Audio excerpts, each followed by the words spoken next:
Hi, bom dia, boa tarde, boa noite. Dando prosseguimento, nós temos a execução da obrigação de entregar, fazer e não fazer.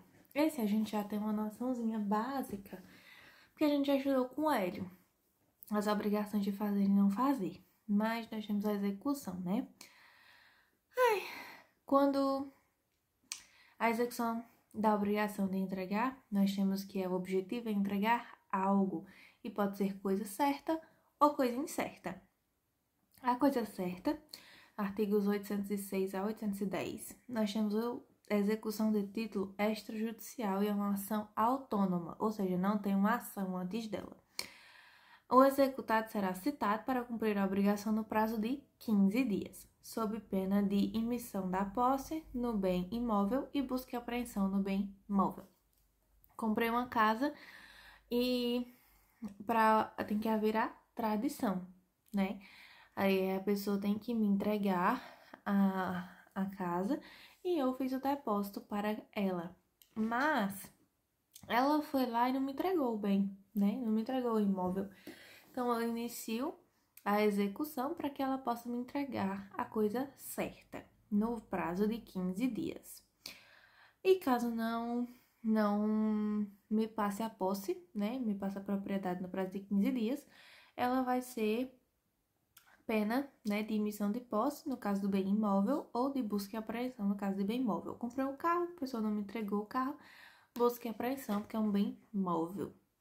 A possibilidade de aplicação de multa-dia no descumprimento da obrigação pode o executado apresentar a coisa e posteriormente apresentar embargos à execução. Tem o prazo de 15 dias, contados da juntada do mandato citatório nos autos, artigo 915, parágrafo 1º. Ou seja, eu posso até entregar a coisa, mas eu apresento embargos, né? Embargos de execução.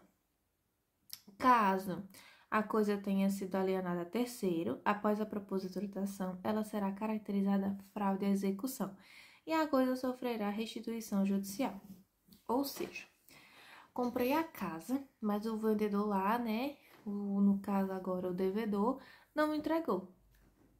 Eu entro com o processo e ele, depois de entrar com a ação, depois desse processo, para que ele possa me entregar a coisa certa, ele alienou, ele vendeu para um terceiro.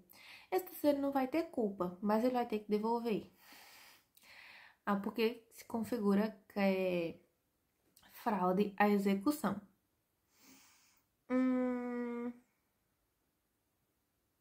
Aí nós temos, aí essa parte não tá bem explicadinha, eu só colei a parte do slide. Pode ocorrer ainda de a coisa ter sido alienada a terceiro após a propositura da execução. Nessa hipótese, caracteriza-se a fraude à execução e a coisa sofrerá constrição judicial. Será expedido mandado executivo contra o terceiro adquirente que deverá depositar a coisa litigiosa a fim de apresentar sua defesa. A defesa do terceiro é realizada através de embargos de terceiro, previsto no artigo 792, parágrafo 4º do CPC.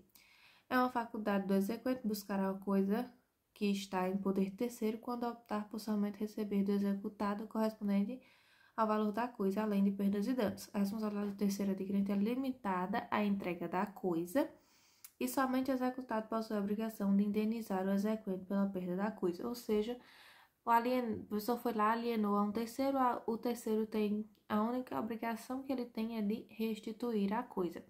Ele não vai pagar perdas e danos. Quem paga isso é o devedor que alienou o imóvel ou móvel. Mas aí chegou lá o exequente e disse, não, pode deixar o terceiro quieto, né? Fulaninho que comprou a casa de boa fé, comprou a casa, beleza? Mas aí eu quero o valor da coisa mais perdas e danos. Pode. Mas ele vai receber de quem? Do executado. E nós temos a coisa incerta, que será determinada pela quantidade e gênero, cabendo ao exequente ou executado, que é aquela mesma história. De eu comprei 5 sacos de arroz, 5 sacos. Nós temos quantidade, gênero, o que é, mas nós não estamos especificando, aí tem que ser aquele arroz. Não, são coisas incertas, mas que são quantificáveis e determinadas por gênero. Quero 5 cavalos da sua fazenda, sim. Só temos a especificação do que é, né? Quantos são, ou seja, o gênero, quantos são, mas nós não temos especificados quais são os cavalos. Aí nós temos aquela regrinha de não pode ser muito ruim, nem muito bom. Muito ruim, nem muito bom. Muito ruim, nem muito bom. Tem que ser um meio termo para ninguém sair prejudicado. Será citado para entregar coisa já individualizada ao seu critério. E o exequente... sim. Caso quem escolha seja o exequente, o executado será citado para entregar a coisa já individualizada ao seu critério. Caso quem escolha seja o executado, o exequente deve individualizar na petição inicial que pretende receber. Atenção no artigo 244. Aí, no prazo de 15 dias, a escolha poderá ser impugnada pelo interesse. O juiz pode ouvir o perito para decidir a impugnação nomeado por ele, o perito. O que é impugnação, Mirelle? A impugnação, galerinha, vai ser contestar a situação. Calma que eu fechei o slide. O slide não, minhas anotações. Vai ser contestar a situação. Ou seja, no prazo de 15 dias, a escolha poderá ser contestada, impugnada pelo seu interesse. E o juiz pode ouvir um perito e decidir pela contestação. O perito vai ser nomeado por ele. Aí nós temos os passos. Pedido do credor na petição inicial. Citação do devedor para entregar a coisa certa. A coisa incerta que agora é escolhida, ou seja, virou uma coisa certa. Caso necessário, a impugnação da escolha, julgamento do plano, nomeação do perito, julgamento e segue o rito de coisa certa até que seja entregue. Obrigação de fazer. Artigo 815 a 821 do CPC. Obrigação positiva é uma ação, é fazer algo. Realizar um ato em prazo determinado. Pode ser um fazer fungível, que pode ser feita por terceiros, caso não cumprida pelo devedor principal. O exequente pode exigir a obrigação mediante custos do devedor, ou seja, caso ela possa ser feita por um terceiro, como eu já paguei, já quitei a minha dívida, né, já fiz a minha parte, eu quero que seja feita a coisa por um terceiro, mas que quem vai arcar é o executado. Se feita por terceiro, deve ser apresentada e aceita pelo juiz o valor, o exequente pode executar, não cobrando valor superior ao apresentado, e conversão da obrigação em perdas e danos. O valor apurado por liquidação e execução seguirá a cobrança por quantia certa, porque a gente já sabe um valor certinho. E coisa de fazer infungível, que não pode ser satisfeita por terceiros, razões personalíssimas, que é aquela velha história. Contratei o Wesley Safadão.